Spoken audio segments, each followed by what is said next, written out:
echo of his call. ஆண்டவரும் இரட்சகருமாகிய இயேசு கிறிஸ்துவின் நாமத்தில் நம்முடைய ஊழியத்தின் தலைமை சபையிலிருந்தும் கிளை சபைகளிலிருந்தும் உங்களுக்கு எங்கள் அன்பின் நல்வாழ்த்துக்களை தெரிவித்துக் கொள்கிறோம். మిమ్మల్ని అందరినీ మన ఎకో ఆఫీస్ కాల్ మెయిన్ చర్చ్ మన ప్రధాన సంఘం నుంచి మన శాఖ సంఘముల నుంచి మిమ్మల్ని అందరినీ ఈరోజు ఆహ్వానిస్తున్నాను.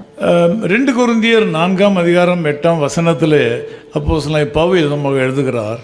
2 కొరింథీయుల్లో 4వ అధికారం 8వ వచనంలో ఇలా రాయబడి ఉన్నది, எப்பக்கத்திலும் நெருக்கப்பட்டும் ஒடுங்கி போவதில்லை, ఎటుపోయినను నేను శ్రమపడుచున్నను ఇరికింపబడను వారంగా కాము, கலக்கமடைந்தும் மனமுறிவடைவதில்லை, అపాయంలో నన్నను కేవలము ఉపాయము లేని వారము కాము. தேவ மனுஷனும் ஒரு பெரிய அப்போஸ்தலருமாயிருந்த அப்போஸ்தலனாகிய பவுலுடைய வாழ்க்கையில நடந்த சம்பவம் இது.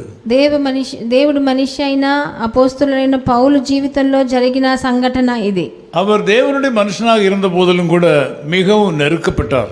ఆయన దేవుడి మనిషిగా ఉన్నా కూడా ఆయన కష్టాల్లో ఎన్నో ఇబ్బందుల్లో ఉన్నవాడు. கலக்கமடைந்து மனமுறிவடைகிற சூழ்நிலைக்கு அவர் தள்ளப்பட்டார். ఆయన ఎంతో తడుమబడినా కూడా ఆయన చాలా కష్టంలో ఉన్నా కూడా ఆయన బాధపడలేదు. இந்த உலகத்தில் உள்ள தேவ மக்கள் ஒவ்வொருவரும் வெவ்வேறு விதங்களில் வித்தியாசமாக நெருக்கப்படுகிறார்கள். ఈ లోకంలో ఉన్న మనం ఒక్కొక్క జనులు వేరే వేరే వ్యత్యాసమైన వాళ్ళ దారుల్లో వాళ్ళు ఇరికింపబడుతున్నారు. நெருக்கத்தின் வழிகள் வித்தியாசமானவை, వాళ్ళకు వచ్చే శ్రమలు వేరువేరుగా ఉండొచ్చు. ஆனால் விடுதலை மாத்திரம் ஒருவரிடத்திலிருந்து மாத்திரம் தான் வரும். కానీ మనకు దొరికే విడుదల మటుకు ఒకరి దగ్గర నుంచే వస్తుంది. அந்த விடுதலை ஆண்டவராகிய இயேசு கிறிஸ்துவிடத்திலிருந்து வருகிறது. ఆ విడుదల ప్రభువైన యేసుక్రీస్తు దగ్గర నుంచే మనకు వస్తుంది. உலக மக்களுக்கு நெருக்கம் தான் முடிவாக இருக்கிறது. ఒకవేళ లోక ప్రకారమైన జనులకు వాళ్ళకు శ్రమలు మట్టుకే వాళ్ళకి ఫలితంగా వస్తుంది. ஆனால் தேவனுடைய பிள்ளைகளாகிய உங்களை போன்றவர்களுக்கு உபத்திரவங்கள் நன்மையை சுதந்திரித்துக் கொள்வதற்குரிய சந்தர்ப்பங்களாக மாறுகிறது. కానీ ప్రభువుని నమ్ముకున్న మనలాంటి వాళ్ళకైతే మనకు వచ్చే శ్రమలు ప్రభువు దగ్గర నుంచి వచ్చే ఆశీర్వాదాలకి దారి తీస్తున్నాయి. இன்றைக்கு நீங்கள் பேர் சொல்ல முடியாத அளவுக்கு, விவரிக்க முடியாத அளவுக்கு பிரச்சனைகளுக்குள்ளும் துன்பங்களுக்குள்ளும் கடந்து சென்று கொண்டிருக்கிறீர்கள். ఈ రోజు మీరు చెప్పలేనంత వివరించలేనంత ఎన్నో శ్రమల ద్వారా మీరు వెళుతున్నారేమో. உண்மை என்னவென்றால் ஒவ்வொன்றும் உங்களை அடுத்த ஆவிக்குரிய ஆசீர்வாதத்திற்கு நேராக வழி நடத்துகிறது என்பதை நீங்கள் அறிய வேண்டும். కానీ నిజం చెప్పాలంటే దాంట్లో ఒక్కొక్కటి మిమ్మల్ని మీకు రావాల్సిన ఆత్మీయ ఆశీర్వాదానికి ముందడుగు వేసేదానికి వస్తుంది. அவைகள் நீங்கள் ஆசீர்வாதத்தை சுதந்திரித்துக் கொள்வதற்குரிய படிகளாக இருக்கின்றன. మీరు ఆశీర్వాదాన్ని స్వతంత్రించుకునే దానికి మెట్లుగా ఉన్నాయి. மேலான மகிமைக்குள்ளாக நீங்கள் கடந்து செல்வதற்குரிய வழிகளாக இருக்கின்றன. మీరు ఎంతో హెచ్చైన మహిమలోకి వెళ్ళేదానికి ఇవన్నీ సహకరిస్తున్నాయి. இன்னைக்கு நீங்கள் கஷ்டப்படுகிறீர்கள், ఈ రోజు మీరు కష్టపడుతున్నారు, உங்களுக்கு பொருளாதாரம் இல்லை, మీకు ఆర్థిక సమస్యలు ఉన్నాయి, உங்களுக்கு ఉదவி செய்ய ஆட்கள் இல்லை, మీకు సహకారం చేసేదానికి మనుషులు లేరు, உலகம் எதிர்பார்க்கிற சில தகுதிகள் உங்களிடத்தில் இல்லை, మీ దగ్గర లోకం ఎదురు చూసే కొన్ని అర్హతలు లేవు, எப்பக்கத்தில் நெருக்கப்படுகிறீர்கள். ఎక్కడ చూసినా మీరు ఇబ్బంది పడుతున్నారు. இன்னைக்கு நீங்கள் கூட சேர்ந்து சொல்லலாம், మీరు కూడా కలిసి చెప్పొచ్చు, எப்பக்கத்திலும் நான் நெருக்கப்படுகிறேன், ఎటుపోయినను శ్రమపడుచున్నను, ஆனால் நான் ஒடுங்கி போகிறதில்லை, ఇరికింపబడను వారము కాము అని మీరు కూడా చెప్పొచ్చు. இந்த விசுவாசத்திற்குள் இன்றைய கால வேளையில கடந்து வாருங்கள். ఈ విశ్వాసంలో మీరు అందరూ రావాల్సిందిగా మనవి చేస్తున్నాను. நிச்சயமாகவே உங்கள் நெருக்கங்கள் ஒன்றும் உங்களை மடிந்து போக விடாது. మీకున్న శ్రమలలో ఏమీ మిమ్మల్ని చావు దాకా తీసుకెళ్ళవు. எவ்வளவுதான் நீங்கள் கலக்கம் அடைந்தாலும் மனமுறிவடைய தேவன் விட மாட்டார். మీరు ఎంతో దిగులు చెందినా మీ హృదయం మటుకు విరిగిపోయి అంత దూరం తీసుకెళ్ళడు దేవుడు. உங்கள் வாழ்க்கையில இதை விட பெரிய சவால்களை நீங்கள் சந்தித்திருக்கிறீர்கள். మీరు దీనికన్నా పెద్ద సవాళ్ళు మీ జీవితంలో మీరు చూసుంటారు. உங்கள் கஷ்டகாலங்களில் ஆண்டவர் உங்களுக்கு சகாயம் பண்ணி இருக்கிறார் அல்லவா? మీకు కష్టకాలంలో ప్రభు ఇంతకు ముందు సహాయం చేశాడు కదా. வியாதியிலிருந்து விடுதலை கொடுத்தார் அல்லவா? మీకు వ్యాధుల నుంచి మీకు విడుదల ఇచ్చాడు కదా. பொருளாதார பிரச்சனைகளிலிருந்து விடுதலை கொடுத்தார் அல்லவா? మీకు ఆర్థిక సమస్యల్లో నుంచి బయటికి తీసుకొచ్చాడు కదా. மற்றவர்கள் உங்களை எதிர்த்து நின்ற வேளையில் அவர் மாத்திரம் இருந்து உங்களை விடுவிக்கவில்லையா?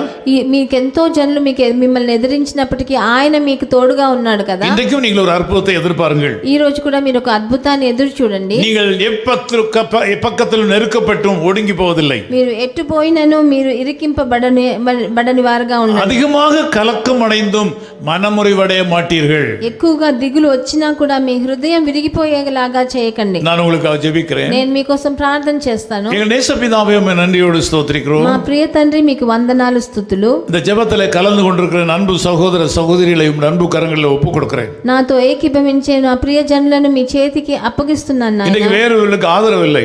ఈ రోజు వాళ్ళకి ఏ దిక్కు లేదు నాయనా. உலகம் கைவிட்டது. వాళ్ళకు లోకం వాళ్ళ చేయి వదిలేసింది. உறவுகள் கைவிட்டன. వాళ్ళ సొంతాలు వాళ్ళను వదిలేశాయి. பொருளாதாரம் கைவிட்டது. వాళ్ళకి ఆర్థిక సమస్యలు వచ్చేసాయి. இவருடைய தகுதிகள் எல்லாம் இவளை கைவிட்டது. వాళ్ళకున్న ఎన్నో అర్హతలు కూడా వాళ్ళకి చెయ్యి. நீர் ஒருவர் தான் இப்ப மீதியாக இருக்கிறீர். ఈ రోజు మీరొక్కరే మిగిలి ఉన్నారు. நீர் இந்த மக்களை காப்பாற்ற வேண்டும். మీరు వీళ్ళందరినీ కాపాడాలని. நான் உங்களுடைய ஊழியக்காரன். నేను మీ సేవకుడిగా இந்த மக்களுக்காக நான் பரிந்து பேசுகிறேன். నేను వాళ్ళ కోసం నేను వేడుకుంటున్నాను నాయనా. இவளை காப்பாற்றித்தான் ஆக வேண்டும் என்று ஜெபிக்கிறேன். వీళ్ళందరినీ మీరు కాపాడవలసినదిగా మీకు దగ్గర நிகழட்டும். వాళ్ళకి అద్భుతాలు జరగాలి. அதிசயங்கள் நிகழட்டும். అతిశయాలు వాళ్ళ జీవితంలో జరగాలి. நீ தம்முடைய வல்லமை வெளிப்படுத்துவீராக. మీ శక్తిని వాళ్ళకి ప్రకటించండి తండ్రి. యేసు கிறிஸ்துவின் நாமத்தில் ஜெபிக்கிறோம் பிதாவே. ప్రభువు అయిన యేసుక్రీస్తు నామం నందున వేడుకుంటున్నాం నాయనా. ஆமென் ஆமென். எப்பக்கம் நெருக்கப்பட்டும் ஒடுங்கி நான் போவதில்லை. எப்பக்கம் நெருக்கப்பட்டும் ஒடுங்கி நான் போவதில்லை. அப்பனின் மார்பினில் சாய்ந்தென்றுமே எப்போதும் பாடிடுவேன். நான் எப்போதும் பாடிடுவேன். எப்படி பாடுவேன் நான் என் இயேசு எனக்கு செய்ததை. ஆயுள் முழுவதும் என் கர்த்தருக்காய் ஆத்தும ஆதாயம் செய்வேன். ஆயுள் முழுவதும் என் கர்த்தருக்காய் ஆத்தும ஆதாயம் செய்வேன். Echo of His Call Ministries, 10 Muhammad Abdullah 2nd Street, opposite International Cricket Stadium, Chepauk, Chennai 600005, India. Phone 9144-2852-8282. Mobile phone and WhatsApp 91-98412-71858. Email sam@echoofhiscall.org. Website www.echoofhiscall.org. God bless you.